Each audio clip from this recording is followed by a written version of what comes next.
अब कई लोग तो ऐसा भी बोल देंगे भाई तो फिर आप तो खुद मिथ्या दृष्टि हो, आप हमें उपदेश दे रहे हो। समझ में है कि नहीं है? हम यहाँ बैठे हैं तो कोई कहेगा पंडित जी आप खुद मिथ्या दृष्टि, आप हमें उपदेश दे रहे हो।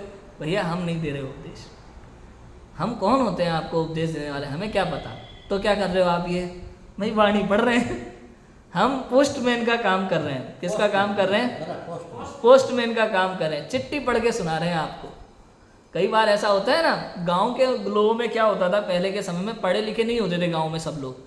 पोस्टमैन चिट्ठी लाता तो था ही, साथ में पढ़ के सुनाना भी उसका काम होता था। समझ में है कि नहीं? क्योंकि उनको पढ़ना ही नहीं आता तो पढ़ के सुना देता था।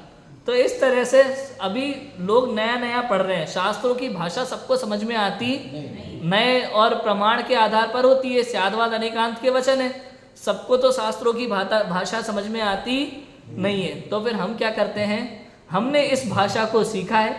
जैसे पोस्टमैन ने पढ़ाई लिखाई की है तो वो चिट्ठी पढ़ सकता है, ऐसे हमने 5 साल कोटा में रह करके इस भाषा को पढ़ना सीखा।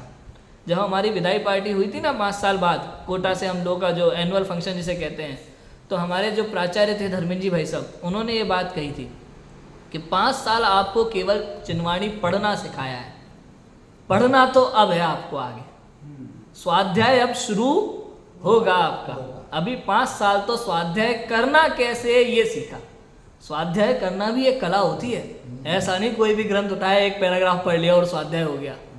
ये स्वाध्याय करना भी एक कला है। शास्त्रों के मीनिंग समझना एक कला है, पहले इस कला को सीखना होता है। समझ में है कि नहीं है? तो इस तरह से तो हमारा काम तो क्या है, चिट्ठी पढ़ना।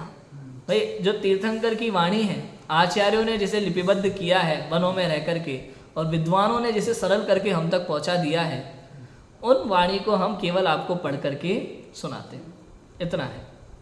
समझ में है कि नहीं है? इसमें हमारा कुछ भी नहीं है।